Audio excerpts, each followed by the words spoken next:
The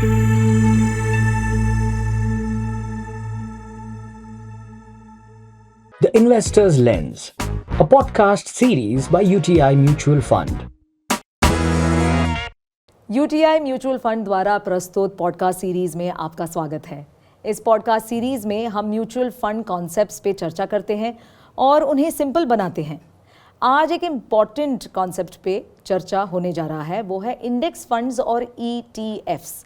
ये index funds और ETF है क्या, इनके बेनिफिट्स क्या हैं, ये आपके इन्वेस्टमेंट स्ट्रैटेजी को किस तरह से बूस्ट कर पाएगा, इन सब के बारे में बात करने के लिए हमारे साथ हमारे फाइनेंशियल एक्सपर्ट हैं mister Ankit Singhania. Mister Singhania, thank you so much for joining us today. Thank you. तो सबसे पहले तो यही पूछना चाहूँगी कि इंडेक्स फंड है क्या? इंडेक्स फंड ऐसे इन्वेस्टमेंट ऑप्शंस हैं जो एक पर्टिकुलर या स्पेसिफिक मार्केट इंडेक्स को रेप्लिकेट करते हैं। अब ये मार्केट इंडेक्स क्या है? ये एक तरह का कॉम्बिनेशन ऑफ स्टॉक है जो एनालाइज करके क्रिएट किया जाता है बाय इंडेक्स प्रोवाइडर, जैसे कि निफ्टी 50 या निफ्टी नेक्स्ट 50 या निफ्टी 500। तो ये इंडेक्स फंड उन पर्टिकुलर इंडेक्स के स्टॉक कंपोजिशन को रेप्लिकेट करते हैं by investing in the same securities in the same proportion, ताकि इंडेक्स के आसपास का रिटर्न जनरेट कर सके। अच्छा। इस स्ट्रक्चर में कोई भी तरह का डिस्क्रिशन यूज नहीं किया जाता है और फंड मैनेजर्स सिंपली जो इंडेक्स का कॉम्पोजिशन है उसको इफेक्टिवली रेप्लिकेट करने की कोशिश करते हैं। अच्छा। अब इंडेक्स भी 3 तरह के होते हैं।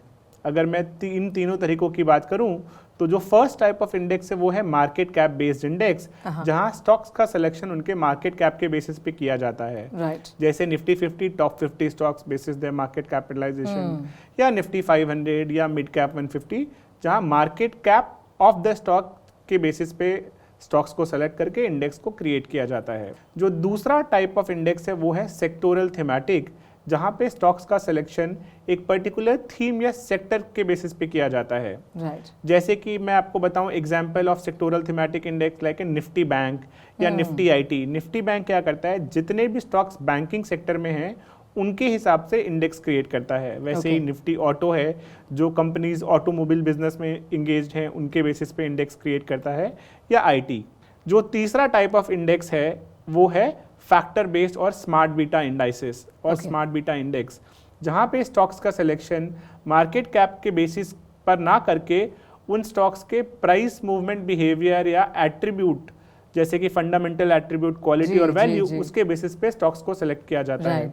तो ये 3 तरह के इंडेक्स बाजार में अवेलेबल हैं, जिनके बेसिस पे ये इंडेक्स फंड उनको रेप्लिकेट करके स्कीम का रिटर्न जनरेट करने की कोशिश करते हैं। बहुत खूब। तो चलिए, इंडेक्स फंड तो थोड़ा बहुत समझ में आ ही रहा है। अब बात करते हैं एक्सचेंज ट्रेड फंड यानी ETF के बारे में। ये क्या है? इंडेक्स फंड्स की तरह ETFs भी एक specific market index, fixed income या इक्विटी या किसी एक पर्टिकुलर कमोडिटी को रेप्लिकेट करते हुए उसके परफॉर्मेंस को जनरेट करने की कोशिश करता है। ETFs के केस में वो अवेलेबल होते हैं स्टॉक एक्सचेंजेस पे टू बी बॉट और सोल्ड, जहाँ पे आप उन्हें रियल टाइम बेसिस पे बाय या सेल कर सकते हैं।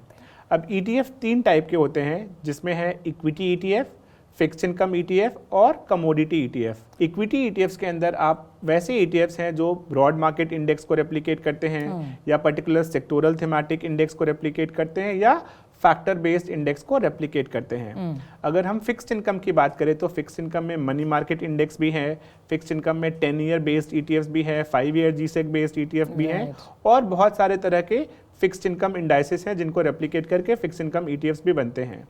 और अगर हम कमोडिटी स्पेस में बात करें तो कमोडिटी में अभी के हिसाब से 2 कमोडिटीज़ अवेलेबल हैं जिन पे ETF लॉन्च किया जा सकता है, वो है गोल्ड और सिल्वर।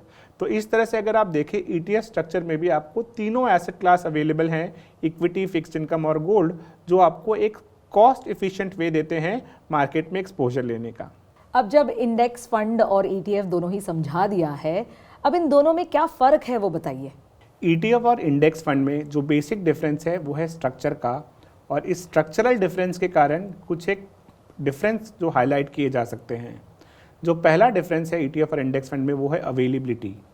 इंडेक्स फंड अवेलेबल होते हैं बाइंग एंड सेलिंग के लिए सिर्फ क्लोजिंग एनएवीज पे, whereas in case of ETF ये आपके लिए अवेलेबल होते हैं at real time prices on the stock exchange. मतलब आप ETFs को रियल टाइम बेसिस पे बाय कर सकते हैं ऑन NSE और BSE correct, at their applicable prices, जो कि उस पॉइंट ऑफ टाइम पे अवेलेबल है मार्केट पे। राइट, जो दूसरा डिफरेंस है वो है डीमैट फॉर्म का।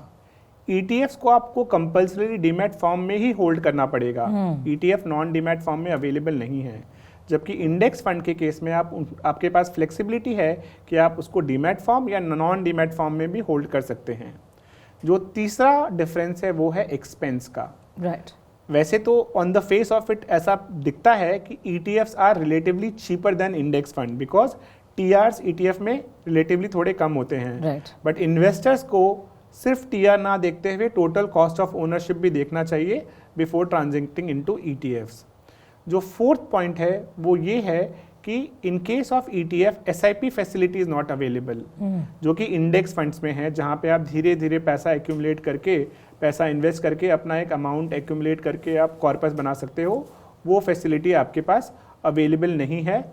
जो फिफ्थ डिफरेंस वो ये है कि इंडेक्स फंड के केस में एक मिनिमम इन्वेस्टमेंट अमाउंट एप्लीकेबल होता है। मतलब अगर आपको बाय करना है तो आपको एक मिनिमम इन्वेस्टमेंट अमाउंट चाहिए, उसके बेसिस पे ही आप बाइंग कर सकते हैं। करेक्ट, जबकि ETF के केस में वो आपके लिए एक यूनिट भी अवेलेबल है एक्सचेंज पे बाय और सेल करने के लिए। तो जो मिनिमम इन्वेस्टमेंट वाला रिक्वायरमेंट है वो ETF के केस में एप्लीकेबल नहीं है। तो मोटा मोटी अगर आप देखें तो ये 5 डिफरेंस हैं जो कि डिफरेंट बनाते हैं ETF और इंडेक्स फंड को, डिस्पाइट बीइंग द फैक्ट कि वो दोनों सेम काम कर रहे होते हैं। अब क्योंकि फ़र्क समझ में आ रहा है, बताइए कि इन्वेस्टर्स को ETFs और इंडेक्स फंड्स में इन्वेस्टमेंट क्यों कंसिडर करना चाहिए? अगर हम ETF और इंडेक्स फंड्स की बात करें तो इन्वेस्टर्स के लिए ये बहुत ही सिंपल सॉल्यूशन है इन्वेस्टमेंट्स के लिए, जहाँ पे वो मार्केट में पार्टिसिपेट करके अपने लिए लॉन्ग टर्म वेल्थ क्रिएट कर सकते हैं। हैविंग सेड दैट, जो 3 मेजर एडवांटेज मैं आपको भी बता सकता हूँ वो ये है simplicity, diversification and low cost. Right, अगर मैं सिंप्लिसिटी की बात करूं तो ETF और इंडेक्स फंड का स्ट्रक्चर बहुत ही सिंपल है अंडरस्टैंड करने के लिए, और जहां इन्वेस्टर्स बहुत ही सिंपलिस्टिकली इन्वेस्ट करके बिना किसी डिस्क्रिप्शन के मार्केट में एक्सपोजर ले सकते हैं और मार्केट का रिटर्न कमा सकते हैं। करेक्ट, जो दूसरा एस्पेक्ट है वो डाइवर्सिफिकेशन का है। जैसे कि ETF और इंडेक्स फंड दोनों में ही बहुत सारे ऑप्शंस अवेलेबल हैं, जहां इन्वेस्टर्स एक इंडेक्स फंड के थ्रू एक डाइवर्सिफाइड पोर्टफोलियो में एक्सपोजर लेके अपने रिस्क को कंट्रोल में रखते हुए रिटर्न जनरेट कर सकते हैं। तो डाइवर्सिफिकेशन का एक बहुत बड़ा बेनिफिट है। और तीसरी बात अगर मैं बात करूँ तो वो है लो कॉस्ट, बिकॉज ETF और इंडेक्स फंड एक पैसिवली मैनेज स्ट्रैटेजी है, और इस कारण से इनका अगर कॉस्ट स्ट्रक्चर देखें, TR स्ट्रक्चर देखें और उसको कंपेयर करें अगर एक्टिवली मैनेज स्ट्रैटेजी से, तो वो रिलेटिवली काफ़ी कम है। तो इन्वेस्टर्स के लिए एक कॉस्ट एफिशिएंट तरीका हो जाता है बाजार में पार्टिसिपेट करके रिटर्न कमाने का। तो अगर हम इन तीनों बातों को ध्यान में रखते हुए देखें तो ETF और इंडेक्स फंड एक बहुत ही कॉस्ट इफेक्टिव और सिंपल तरीका है इन्वेस्टर्स के लिए मार्केट्स में पार्टिसिपेट करने को। अब इंडेक्स फंड्स और ETFs के बारे में हम समझ चुके हैं। अब इन दोनों को लेकर क्या रिस्क हैं, इनके बारे में आप प्लीज़ बताइए। जैसा कि मैंने बताया, ETFs और इंडेक्स फंड एक स्पेसिफिक मार्केट इंडेक्स या सिक्योरिटी या कमोडिटी को रिप्लिकेट करते हैं, तो इनका रिस्क भी उस पर्टिकुलर मार्केट इंडेक्स, सिक्योरिटी या कमोडिटी पे निर्भर करता है। अगर इनमें से कोई भी फ्लक्चुएट करता है तो ETF या इंडेक्स फंड का वैल्यू भी फ्लक्चुएट करेगा। अगर मैं इसको सिंपल भाषा में बताऊं तो अगर कोई पर्टिकुलर ETF और इंडेक्स फंड किसी एक कमोडिटी को रेप्लिकेट कर रहा है तो उस कमोडिटी के उतार और चढ़ाव के साथ ETF का वैल्यू भी ऊपर और नीचे जाएगा। इसके अलावा ETFs और इंडेक्स फंड में माइनर ट्रैकिंग डिफरेंस भी आ सकता है, जो कि होता है because of transaction cost, TR and other associated cost. चलिए अब बताइए अंकित जी कि इन्वेस्टर्स ETFs और इंडेक्स फंड को अपने पोर्टफोलियो में कैसे ऐड करें? ETF और इंडेक्स फंड को यूज़ करने के बहुत सारे अप्रोचेस देखे जा सकते हैं। जो पहला अप्रोच मैं आपको बताऊं वो ये है कि इसको कोर और सैटेलाइट अप्रोच में यूज़ किया जा सकता है। व्हेन आई से कोर एंड सैटेलाइट, मतलब कुछ इन्वेस्टर्स के लिए ETF और इंडेक्स फंड अपने कोर पोर्टफोलियो का पार्ट बन सकते हैं, जहां पे ये ट्रांसपेरेंट और सिंपल तरीका से ब्रॉड मार्केट में एक्सपोजर लेके अपने वेल्थ क्रिएशन जर्नी को आगे बढ़ा सकते हैं। जबकि कुछ इन्वेस्टर्स के लिए सैटेलाइट अप्रोच बन सकता है, जहां पे वो अपना कुछ allocation of the portfolio in investment strategies में डाल के मार्केट का एक्सपोजर ले सकते हैं। अच्छा, दूसरा यूसेज है ETF और इंडेक्स फंड का कि इन्वेस्टर्स को अगर किसी पर्टिकुलर सेक्टर या थीम में इंटरेस्ट है और उनको वो अट्रैक्टिव लगता है तो वो यहाँ पे आके एक्सपोजर ले सकते हैं, बिकॉज ETF और इंडेक्स फंड मोस्टली हर थीम के लिए अवेलेबल है। या तो वो बैंकिंग हो, ऑटो हो, आईटी हो, फार्मा हो, हर थीम में अवेलेबल है। तो अगर इन्वेस्टर्स को किसी भी एक पर्टिकुलर थीम में इंटरेस्ट है तो वो यहाँ पे आके एक्सपोजर ले सकते हैं। और जो तीसरा एडवांटेज है या तीसरा अप्रोच है ETF को यूज़ करने का, वो ये है कि आप इसको टैक्टिकली रीबैलेंस कर सकते हो। अच्छा। अगर आपने किसी एक पर्टिकुलर टाइम पे किसी एक पर्टिकुलर सेक्टर या थीम में एक्सपोजर लिया है और अब आपको उसको शिफ्ट करना है टू अ डाइवर्सिफाइड पोर्टफोलियो, तो वो बहुत ही सिंपल और इजी तरीके से किया जा सकता है थ्रू एन इंडेक्स और ETF फंड रूट। तो अब आखिरी सवाल, इन्वेस्टर्स को इंडेक्स फंड्स और ETFs में इन्वेस्ट करते वक्त किन बातों का ध्यान रखना चाहिए? ETFs और इंडेक्स फंड में इन्वेस्ट करते समय इन्वेस्टर्स को 3 महत्वपूर्ण बातों का ध्यान रखना चाहिए। Okay.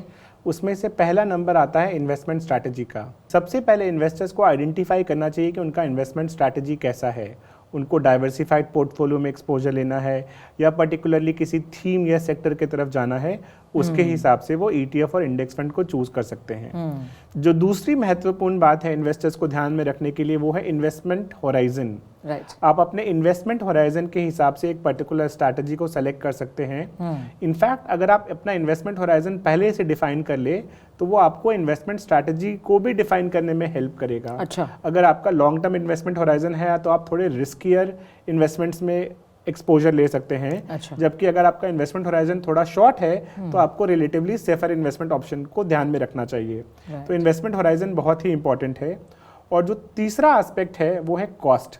जब आप किसी भी स्ट्रैटेजी को सिलेक्ट करते हो तो आपको देखना चाहिए कि आपका टोटल एक्सपेंस रेशियो कैसा बैठ रहा है, ऑपरेटिंग एक्सपेंसेस कैसे बैठ रहे हैं, बिड आस्क स्प्रेड कैसा है ETF के केस में, ट्रांजैक्शन कॉस्ट आपका कितना लग रहा है। बिकॉज एक्सपोजर लेते समय आपको वो कॉस्ट पे करना है, एक्सपोजर से बाहर निकलते समय भी आपको वो कॉस्ट पे करना है, right. Which is buying and selling cost. तो ये तीनों चीज़ों को ध्यान में रखते हुए इन्वेस्टर्स को ETF और इंडेक्स फंड चूज करना चाहिए।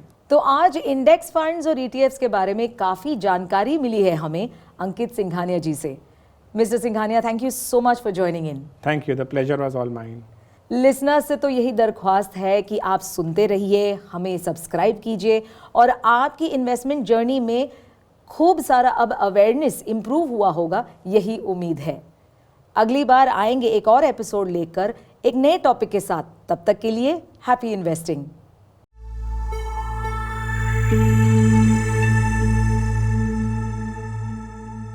म्यूचुअल फंड निवेश बाजार के जोखिमों के अधीन है। योजना से जुड़े सभी दस्तावेजों को ध्यान से पढ़ें। To know about the KYC documentary requirements and procedure for change of address, phone number, bank details, etc., please visit www.utimf.com/service-request/KYC. Please deal with only registered mutual funds, details of which can be verified on the SEBI website under intermediaries/market infrastructure institutions. All complaints regarding UTI Mutual Fund can be directed towards service@uti.co.in and or visit scores.sebi.gov.in. Or to escalate, investors may visit smartodr.in/login, online dispute resolution portal. This material is part of Investor Education and Awareness Initiative of UTI Mutual Fund.